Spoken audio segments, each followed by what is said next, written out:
ஏம்மா சுசீலா வீட்டுக்கு போனியா உன் புள்ள வந்து 3 மாதம் 4 மாதம் ஆகுது, அது விசேஷமா? விசேஷமெல்லாம் இல்லைங்க. பையனுக்கு பிள்ளைக்கு ஒத்து வரலையாமா. இப்போ வேவா?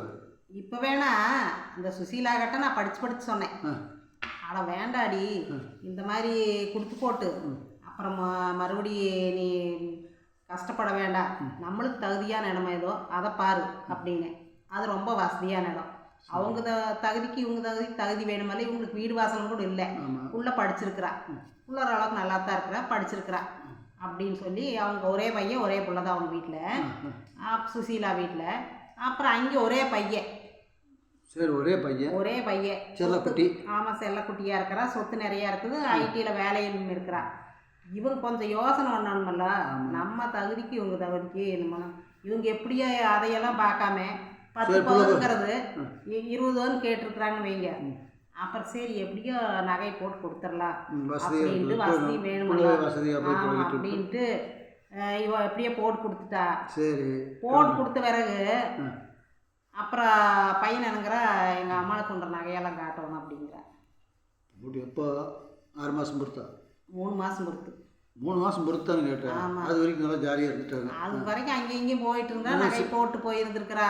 சரி, அப்புறம் நகையை கொண்டா லாக்கரில் வச்சிடலாம் அப்படின்னு கேட்குது எங்கள் அம்மா அப்படின்னு இருக்கிறா. அப்புறம் அம்மா வீட்டில் வச்சிருக்கிறனாங்க அப்படிங்கிறா. அப்புறம் போன பிள்ளையெல்லாம் அப்புறம் இன்னும் எடுத்துகிட்டு வா செய்கிறாங்க, போனால் அங்கே எதுக்கு வச்சிருக்கிற, நான் மூட்டுக்கு எடுத்துகிட்டு வா அப்படின்னு சொல்கிறாங்க வைங்க. அப்புறம் எடுத்துகிட்டு வந்துருக்கோணுமல்ல. அது நான் 20 பவுன் போட்டாங்கன்னு வைங்க, 10 பவுன் தான் இருக்குது. 10 பவுன் இங்கே கணக்கு காட்டணுமல்ல, அது வரமாட்டேங்குது. அப்போ அவங்க மறுபடியும் ஃபஸ்ட்டு போட்டாங்க, அங்கே இங்கேயும் கடனை வாங்கி போட்டாங்க. மறுபடியும் அந்த நகை வாங்கி அவங்க கடனை கட்டிட்டாங்களாட்டு. சரி, 1000 போய் சொல்லி ஒரு கல்யாணம். ஆமாம், அந்த மாதிரி பண்ணிட்டாங்க. சரி விட்டு போட்டு போக வேண்டியதானே அந்த பையன். அவன் என்ன பண்ணுறான், அவங்க அம்மாவுக்கு சால்றா. ஆமாம், அவங்க அம்மா என்ன சொல்லுதோ அப்படி.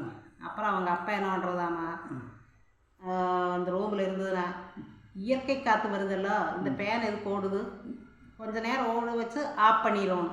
செயற்கை காற்றே போகுது, அது நிறையா வருதில்ல, ஓடு நிறையா, அதுக்கு கரண்ட் செலவாகுன்னு தெரியல, ஆஃப் பண்ணு, இப்படியெல்லாம் பழகாத அப்படிங்கிறதாமா. சரி, அப்புறம் இப்படியே ஒவ்வொன்றும் சின்ன சின்ன விஷயத்துக்கெல்லாம் பெருசு பண்ணி பேசுறது. இந்த டிவி போடுறதுலேருந்து அயன் பாக்ஸ் போடுறதுலேருந்து எல்லாமே இந்த கரண்ட் செலவுக்கு எத்தனை கரண்ட் பில்லு வருது பாரு அப்படிங்கிறதாமா. அதை இதை சும்மா குத்தி குத்தி காட்டிகிட்டு இருக்கிறதாமா. சாப்பாடு செய்யறதுலேருந்து இந்த பொண்ணு வேலைக்கு போயிருந்தா பிரச்சனை இல்லாமல் இருந்திருக்கு, வேலையும் கிடைக்காம வேலைக்கு போகாமல் இருக்குது.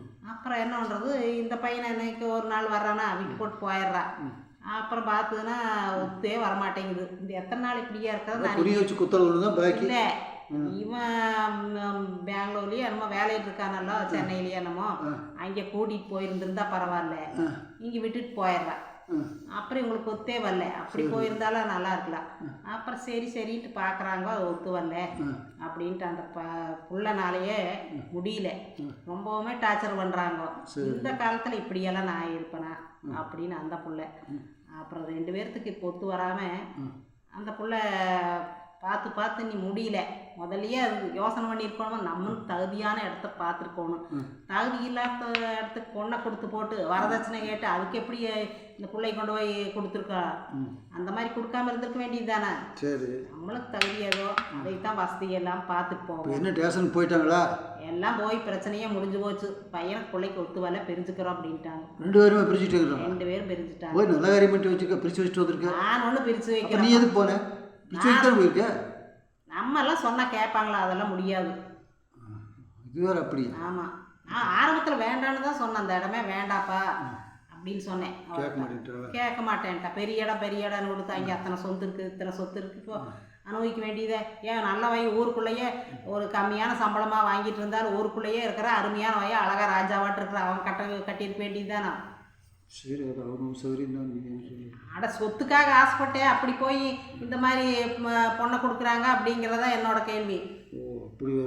பையன் நல்ல பசங்க எத்தனையோ பசங்க இருக்காங்க, பொண்ணை கேட்டுரும் இருக்கிறாங்க, அவங்களுக்கெல்லாம் இல்லைன்ட்டாங்க. இப்போல்லாம் பொண்ணு கொடுக்குறவங்கல்ல, பொண்ணு வச்சுருக்கிறவங்க என்ன சொல்கிறாங்க, அப்படி பண்ணிட்டாங்க. ஃபாரின் இருக்காரா, எந்த நாட்டில் இருக்கிறா, எப்படி இருக்கிறா, குறைஞ்ச அட்லீஸ்ட் பெங்களூர்லாம் இருக்கணும், மெட்ராஸ் பிடிக்கிறது இல்லையா நம்ம பிள்ளைகளுக்கு. அப்புறம் அப்படி கொடுத்தா இப்படி ஆகி போச்சு தான். நீங்கள் மறுபடியும் கதை சொல்லி